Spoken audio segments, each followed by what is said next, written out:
letter to the Ephesians was written when Paul was a prisoner, and it was probably when he was a prisoner in Rome in about AD 61.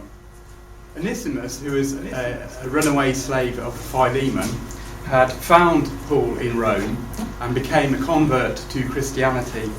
And Paul befriended him and sent him back with a letter to his owner Philemon. And along with Philemon went Tychicus, who carried a letter to the Colossians, because that is where Philemon lived. And it's very likely that at the time that he carried the letter to the Colossians, he also carried this letter to the Ephesians also. There's a lot of similarity between the two letters. The letter to Colossae was dealing with specific problems at Colossae, whereas the letter to the Ephesians was more of a general one, and it reads almost as if Paul wrote the Ephesians after he wrote the Colossians. There's no specific problems that he's dealing with specific to those people at Ephesus. And Ephesians has been described as, and I quote, perhaps the profoundest book in existence. So that's quite a recommendation, really. I think the point that it's James Stalker wrote that in his life of Paul. And it's interesting, really, because the point he was making was that the book of Ephesians is packed with very spiritual matter. And it's interesting for us to consider that this was within 10 years of Paul arriving at Ephesus, probably less. The people there were ready to receive such enlightened writings. That is something that we won't be looking at today, because that's what carries on with the series about the book letter to the Ephesians. So tonight we're going to consider the background to Paul's letter to the Ephesians. And I've particularly focused my thoughts on Paul's experience of the city of Ephesus. Most of the readings that we look at will be taken from Acts 18, especially 19, and also 20. And we will have some maps as well to help us to make sense of what we're reading. So perhaps first of all, we've got this map ready, which is a map of where Ephesus was situated in the Roman world. So Paul's first visit to Ephesus is mentioned in Acts chapter 18. He had left Corinth, and actually this is being the map of the second missionary journey. This shows it quite well, really. He left Corinth, he went to Kentria, and then he crossed over to Ephesus on his way back home to where he'd come from. So it was probably that when he left Ephesus, it was probably late summer. We know that because of the travelling times were very much governed by the weather, both across the land and also across the sea. You could not travel easily between about October, November time, or right the way through to March time. The overland was very difficult to cross, especially through the wilds of Galatia, and again on the sea. It was also difficult, as we know from later experiences that Paul had, if you were travelling at the wrong time of year. So we can work out how long it took him to cross and how long it took him to cross back. So it probably was that he left there about late summer. It would be either AD 51 or 52. Acts chapter 18 verse 19 tells us this, and I'm using the English Standard Version. Acts 18 verse 19, they came to Ephesus, and Paul left Priscilla and Aquila there, but he himself went into the synagogue and reasoned with the Jews. When they asked him to stay for a longer period, he declined. But taking leave of them, he said, I will return to you if God wills. And he set sail from Ephesus. So Paul was now briefly returning to get his breath back, I suppose, and collect himself together. And that was the end of what we call the second missionary journey of Paul. But he had left Aquila and Priscilla at Ephesus in order to set up for himself a base to which he could return. I expect we all know that this husband and wife team were tent makers and fabric workers like Paul, and they would be able to supply Paul with manual work because he did like to work at the same time as preaching in order that he could support himself financially and set a good example to the converts. Now we know from the 1st of Corinthians 16 that later Aquila and Priscilla would have a house church at their house. So they were there for more than just his coming back to work manually. And indeed their missionary work began during Paul's absence, when another fascinating personality turned up on the scene at Ephesus. And that was Apollos, as we read in Acts 18, verse 24. So remember now, Paul is away, he's gone back, and during this time we read, "Now a Jew named Apollos, a native of Alexandria, came to Ephesus. He was an eloquent man, competent in the scriptures." And he, we've read, came from Alexandria, down there. And he'd been travelling around and turned up at Ephesus. Now we do know that the Jews at Alexandria, in fact people in general at Alexandria, the place there was well known for teaching people the art of rhetoric. And it seems as though Apollos had learned that well, because we read that he was eloquent and competent, and he was able to really, once he understood the gospel, he was able to become a great exponent of it. Apollos had somehow learned about Christianity, but not fully. Verse 26, it says, "He began to speak boldly in the synagogue, but when Priscilla and Aquila heard him, they took him and explained the way of God more accurately." So they either took him to one side, or they maybe took him home. And he obviously listened to them, learned as much as he could, and then he crossed over to Corinth, and he would later return to Ephesus and work alongside Paul. But for the time being, Apollos then went over to Corinth. And Paul, as he promised the Ephesians, did come back to Ephesus. He travelled overland through Galatia, so that would be across here, and instead of doing what he did on his second journey, going up there, he crossed across to Ephesus. He probably arrived in April. They set off in April, probably arrived in August. That was the length of time it actually took to cross that area. And we know that Paul remained in Ephesus for at least 2.25 years, perhaps slightly more. He rounds it up in his own terms to about 3 years. And that was the longest time that Paul spent anywhere. It became a very important base for him. Right, looking at the map, we can see why Ephesus was such a convenient place for Paul. Obviously, we know that Paul was directed by the Spirit of Christ as to exactly where he was going to set up shop. He had probably intended to head to Ephesus on his second journey, but he'd been redirected. But this time, Ephesus was the place for him. And we can see why, really, when we look at the map. If we had a larger map, but you'll have to use your imagination. And if you imagine the Roman Empire, so it comes along the bottom here towards the top of Africa, it goes that way to Rome and right the way to Spain, then the Roman Empire formed like a ribbon all the way around the rim of the Mediterranean. And as we all know from the New Testament, the Asia itself, Asia Minor, which is now Western Turkey, had a lot of very important cities in it, and some of them are mentioned on the map. Ephesus was the leading city of Asia Minor. It was very important commercially because it stood at the end of the Asian caravan routes, and it was a convenient landing place from Rome, and from both sea and land it was a very key centre in the Roman world. It had a harbour, and its harbour opened onto the Aegean. And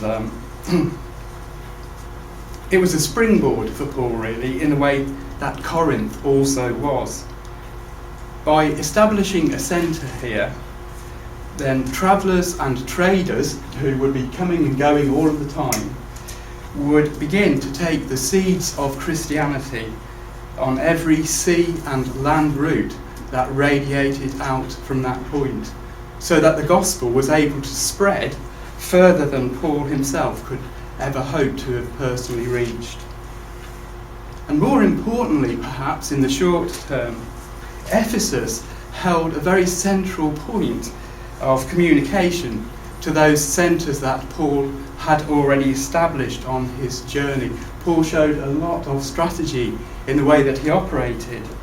We're thinking about fairly long distances, but it was a central point in many ways.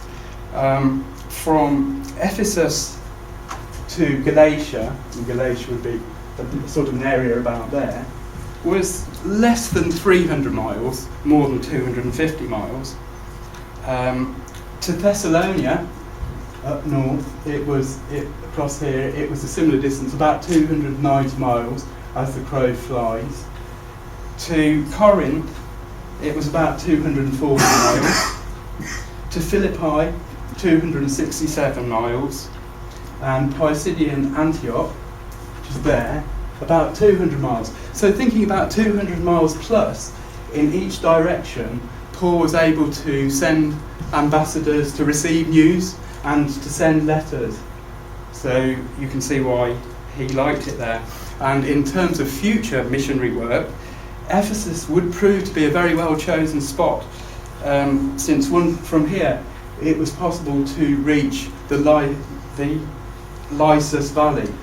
The Lycus Valley included Hierapolis, Laodicea and Colossae, which were communities that Paul himself didn't visit initially. He didn't found them, but it seems as though he sent Epaphras, or at least Epaphras, who was an assistant of him, went over there and was able to set up believing communities in those areas. And then, of course, Paul was able to write to those as well and receive news from them.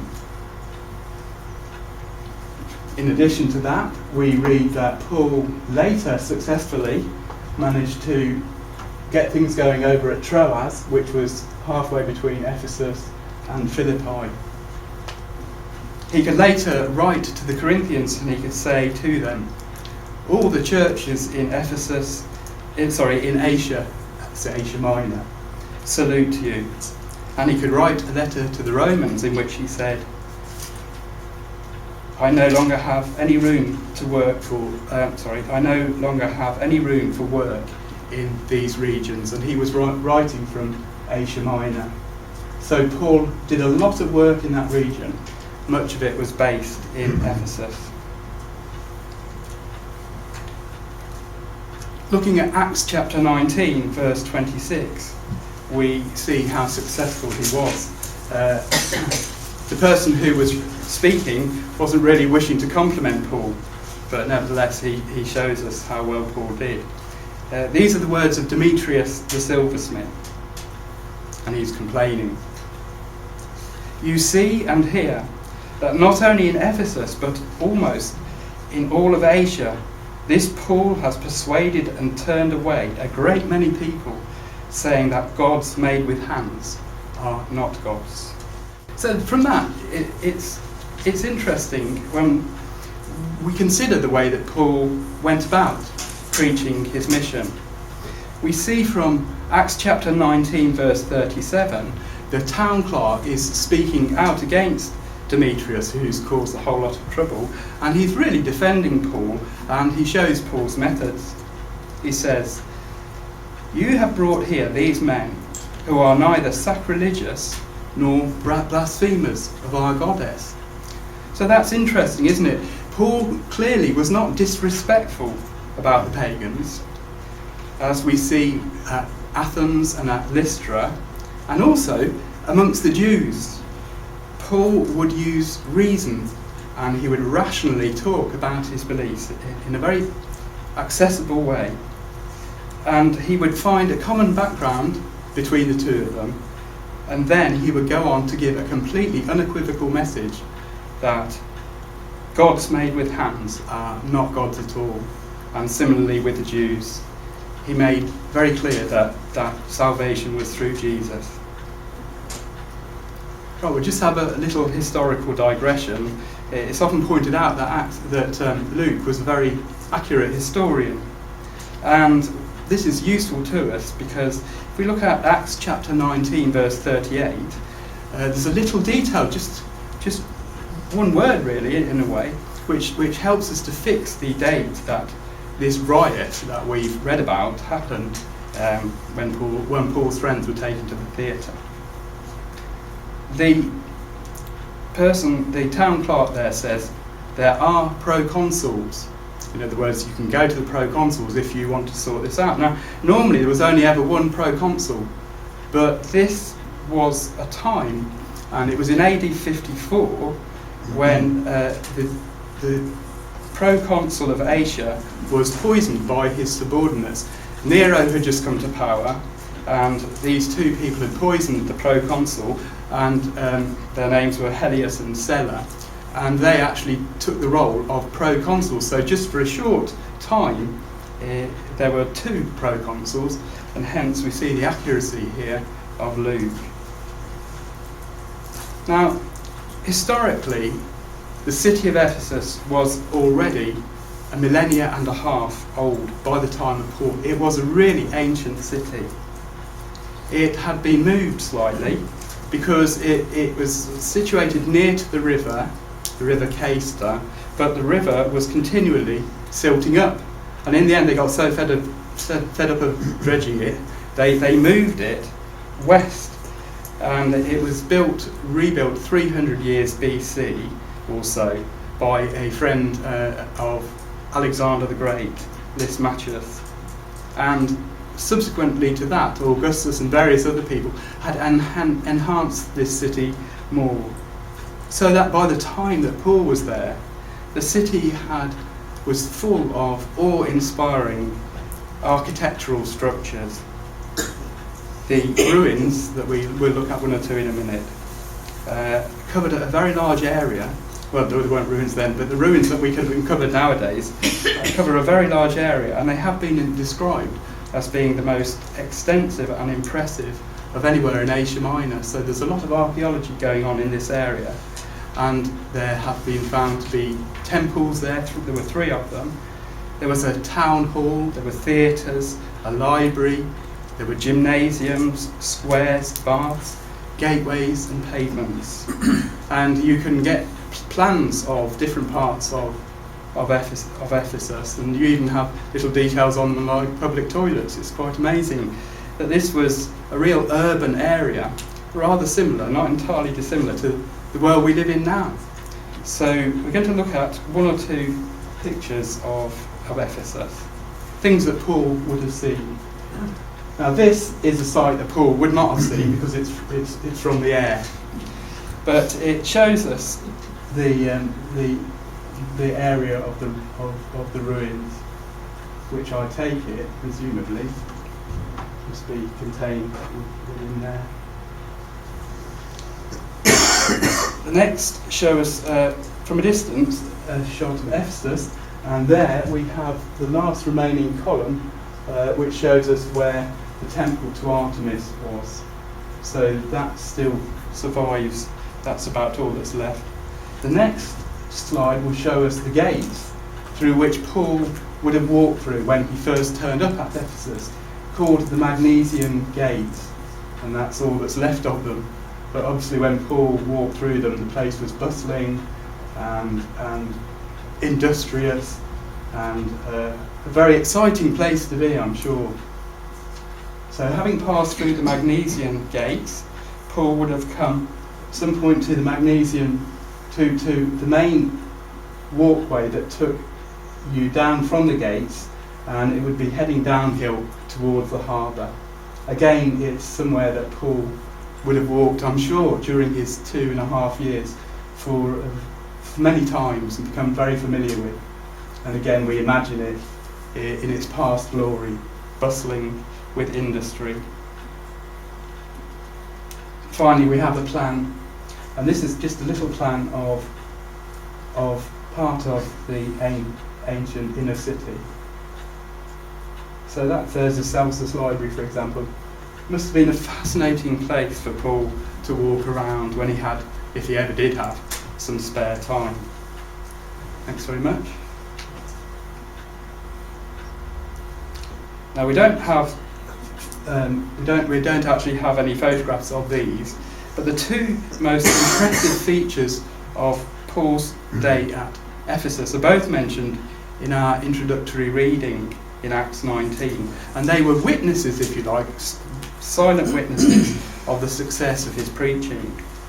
The first landmark was the Temple of Artemis, and it's known as Diana in the AV and the New King James.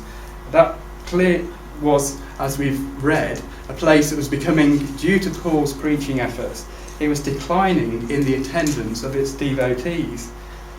The temple to Artemis was the largest building in the Greek world, so that's pretty big. It was famous for its architectural splendour. It was one of the 7 wonders of the ancient world. If you're good at imagining dimensions, it was 115 metres by 55 metres, so that is pretty big. It was made of marble, and it housed an image of the goddess Artemis. As we've read, they claim that this image had fallen from the sky, so we might speculate that perhaps it was a meteorite, and they'd seen it as something that was sacred, and that's what was inside the temple, at least at some point. The temple had been founded in 7 centuries BC. It had been built on quite a few, rebuilt and enlarged on many occasions, and it actually survived until the barbarians finally destroyed it in the 3rd century, so it lasted a very long time. Associated with worship at that temple, as Luke mentions, was the manufacture and sale of small shrines, and they were made in honour of Artemis, who was held to be the mother of the gods, so she had a very important role in the ancient world's eyes. She'd been worshipped from time immemorial in those parts, and we might wonder if she's perhaps a predecessor of Mary worship. The ornaments that were made of silver or marble, or if you couldn't afford either of those, then you might have gone for a terracotta one. They were kept in houses, they were buried with the dead, and they were presented to the temple priests, who every now and then rounded up all the terracotta ones and shoveled them out of the way because they weren't worth a lot. But I expect they held on to the silver ones. So there's large amounts of destroyed terracotta images to Artemis. The pilgrims who were attracted to the city came from all around the world, and the temple worship, all this was a very significant factor in the economy. Also for civic identity, and we know that coins were struck proclaiming what we've also read, that Ephesus was the guardian of the temple of Artemis. Then rivaling that particular structure, that huge enormous temple, was also another enormous structure. It was an outdoor theatre which could seat 25,000 people. So that would be, in terms of modern football supporting, that would be a fairly big crowd. That is mentioned in Acts 19 verse 29, and that's where Paul's companions were dragged during the riot. This theatre was regularly used as a meeting place for the civic assembly, and it was, interestingly enough, known as the ecclesia at Ephesus. That's what in those days an ecclesia was. In Acts 19 verse 35, we find a reference to one of the officials that presided over this. In my version here, he's called a town clerk, but the Greek title was the grammateur, and verse 35 begins that the grammateur quietened the crowd. Now we know from inscriptions that have been discovered that the grammateur could personally be held responsible by the Romans for any breach of peace, such as this illegal assembly which had taken place at the time of Paul. And so we can understand very naturally his desire to dampen matters down as soon as he possibly could. In verse 31, we also have a reference to those known as the ESV calls them, the Asiarchs. The Asiarchs of Ephesus, as we know from historians, were 10 in number, and they were selected from the wealthy, the most wealthy of its citizens. And they were actually responsible for overseeing the temple worship. But it's interesting, isn't it? Because in verse 31, we find that these acted in a very friendly manner towards Paul. They were concerned for his safety, so that we can see that Paul was making quite an impression, even amongst the higher end of society. Some of it was favourable, some unfavourable, but he certainly made an impact.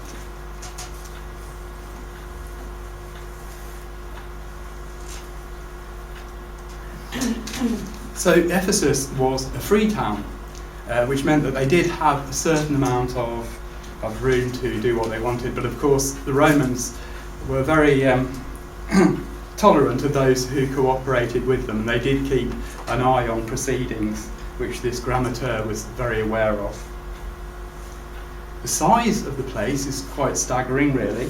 In terms of its population, it was about 250,000 people lived there, possibly up to 1/3 So it was one of the most highly populated cities of its day. It ranked alongside Rome and Alexandria and Antioch.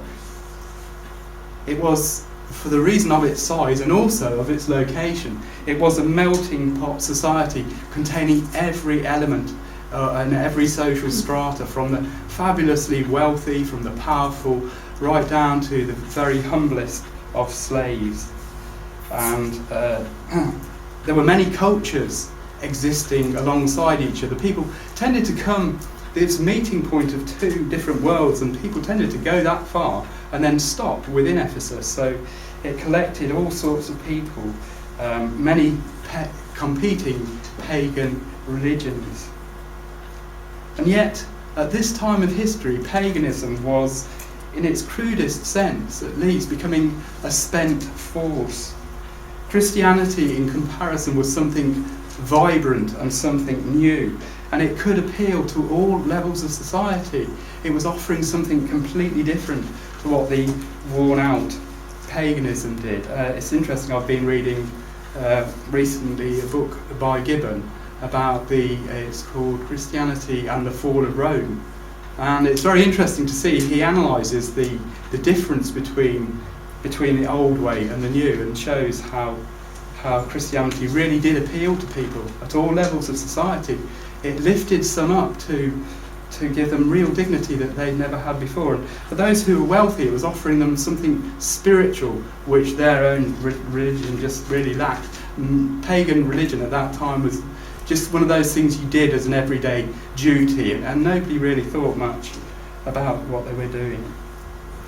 So we can imagine that as Paul was there, and as he was working away, and as he was speaking, no doubt as he worked, that the believers began to form around him, and they would have contained a microcosm of the city itself, perhaps one or two wealthy ones, probably quite a few traders and craftsmen, and no doubt lowly slaves as well. No doubt the community would have contained as many female members as male, because again, whereas other religions tended to be exploitative of females, this offered them dignity and a place. It's just a little thought as well. We've read about some people that Paul met, about 12 of them it said. They'd heard about Jesus, well, they'd heard about the baptism of John, and he had to tell them more. Then they were baptised. They received the Holy Spirit, and one of the gifts they were given was to be able to speak in tongues. Well, you can see really why at a place like Ephesus, to be able to speak in foreign languages and dialects would be, if not essential, then it would be a very, very useful tool to be able to spread the gospel. And we certainly see at this time the gospel spreading like a fire, like a wildfire through that region. And Paul had an interesting strategy when he went around. He would turn up in the city, and Ephesus is certainly, as we've read, it's a similar thing that he did, that he would visit the local synagogue first of all. It would be a custom in the synagogues that if a visiting rabbi or preacher came along, and Paul was certainly a person with all of the intellectual qualifications that you could look for, somebody like that, and Apollos also, would be invited to speak by the synagogue ruler. They'd go to the synagogue and they would be offered an opportunity. And for Paul, you can see why he took this opportunity, because synagogues would provide a ready-made premises where an assembly would regularly come together, people who knew their scriptures very well, and Paul's mission statement, if you like, was first to the Jew and then to the Greek. So that's how he did it, and the synagogue was the place to begin. Now at the synagogue, obviously there would be Jews, but also there would be non-Jews also. There would have been proselytes, people who'd gone through the full process of conversion to Judaism. And also, significantly, there would have been God-fearing Gentiles who associated there too. These would have been people who would not have really relished going through the painful rite of circumcision, and who were probably quite mind-boggled by all of the ritual and requirement and custom of the law. Obviously some of it was from Moses, and that would have been hard in its own right. But in addition to that, the Jews by this time had got so many extra traditions and customs that Gentiles, some of them at least, could see the wisdom of monotheism, of a God without an image. They could see how noble the underlying spirit behind the law was, but they couldn't bring themselves to become full Jews. And so Paul was able to bring Christianity to such people. And such people very frequently grabbed it with both hands. But Paul, when he went into a synagogue, knew by painful experience that he could not take for granted that he would get a friendly reception when he spoke.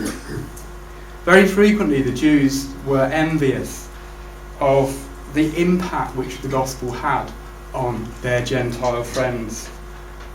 Understandably, they also felt very uncomfortable when Paul started stripping away the requirements of the laws, both the legitimate ones that had been up until Christ, and also their extra bolt-on practices which had almost encrusted themselves around the Mosaic law.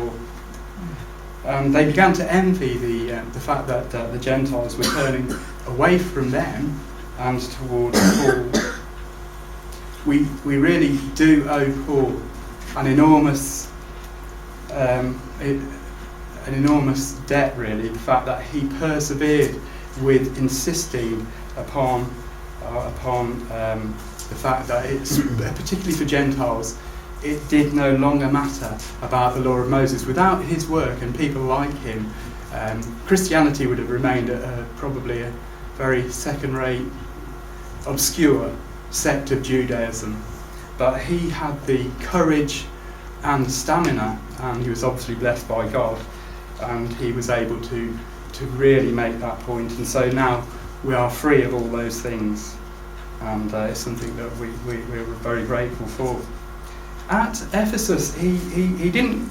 It wasn't instantly as though he was seen to the door. Some places they pretty much dragged him out of the synagogue and stoned him or chased him out, and he couldn't even remain in the city. It was better at Ephesus. Acts 19, verse 8.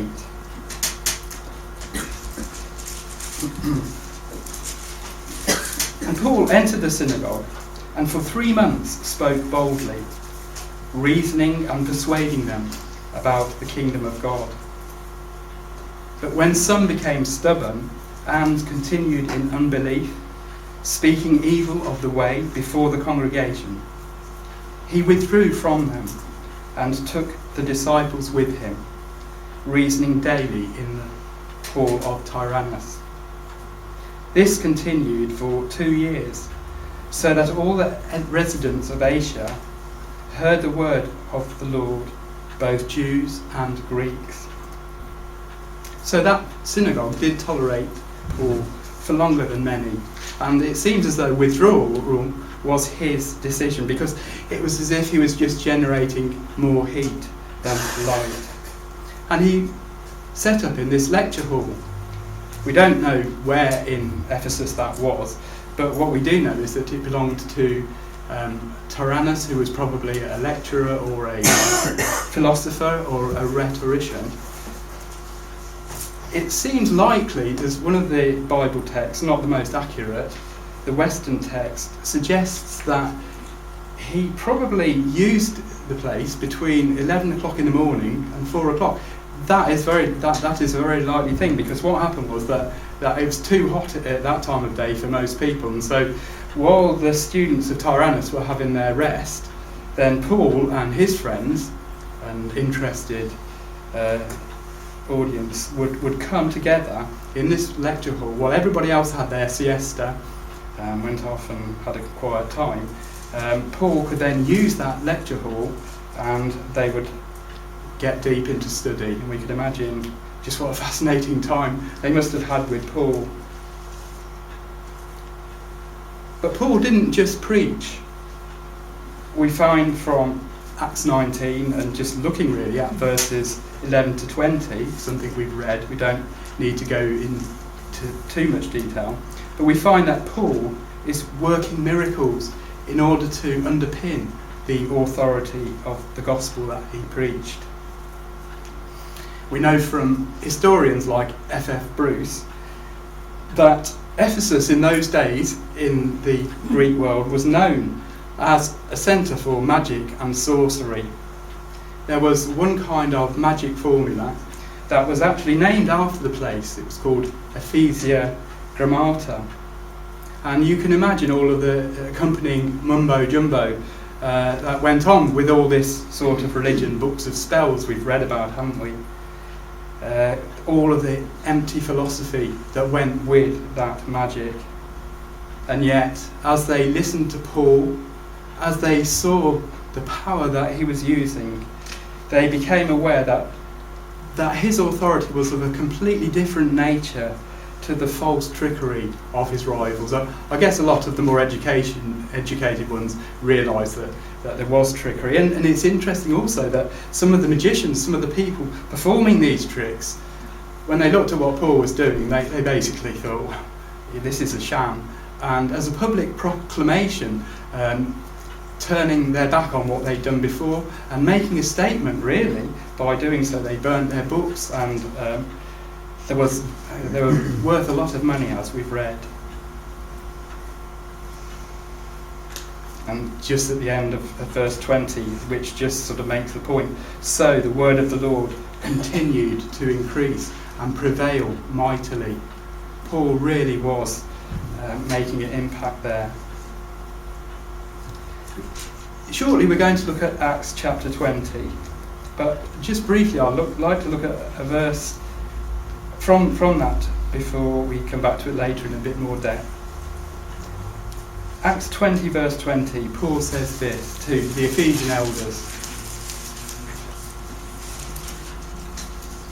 I did not shrink back from declaring to you anything that was profitable, and teaching you in public and from house to house. So we can see then that while Paul was at Ephesus, he used every venue that was available to him, private and public. He went also from house to house. Now, from 1 Corinthians, we read of Paul, who spoke of the church at the house of Aquila and Priscilla.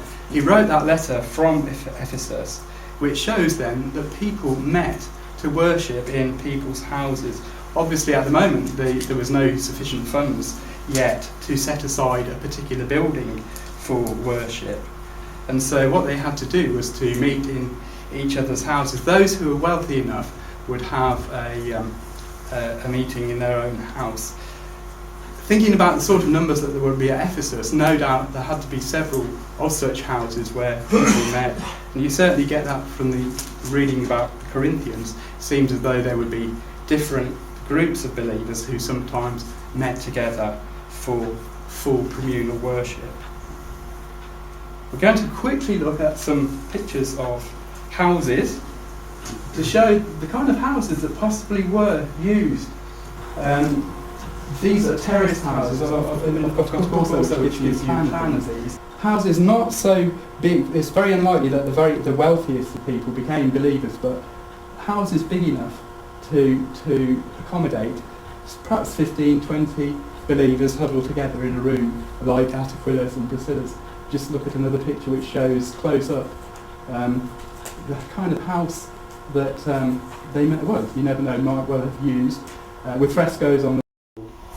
And finally, we just out of interest really, there's a mosaic on the floor of one of them, so that dates back to, I suppose, similar times to Paul. You can imagine when he wrote about fighting wild beasts at Ephesus, perhaps he was looking down at the floor. Just like thinking about that, thanks Donald, just thinking about the hard time that Paul had at Ephesus. He does speak about fighting wild beasts. There was no amphitheatre there. It must be that he's speaking metaphorically, but it does show that he was facing really stiff opposition. He also writes to the Corinthians from Ephesus an optimistic but on a brave note. He says, "I will stay in Ephesus until Pentecost, for a wide door for effective work has opened for me, and there are many adversaries." A little bit later, when he's writing from Macedonia, he writes to the Corinthians again. He writes of being so utterly crushed that we despaired of life itself. So sometimes the going was very hard for Paul. It was very challenging. Right, just to complete, I'd just like to read some words where he's reminding the Ephesian elders of the time that he spent amongst them. There's several things that come to mind as we read it, but one is that he was warning them that after he'd gone, then they would face problems with people bringing in false beliefs, and it would come from amongst the elders themselves. That was one thing. He also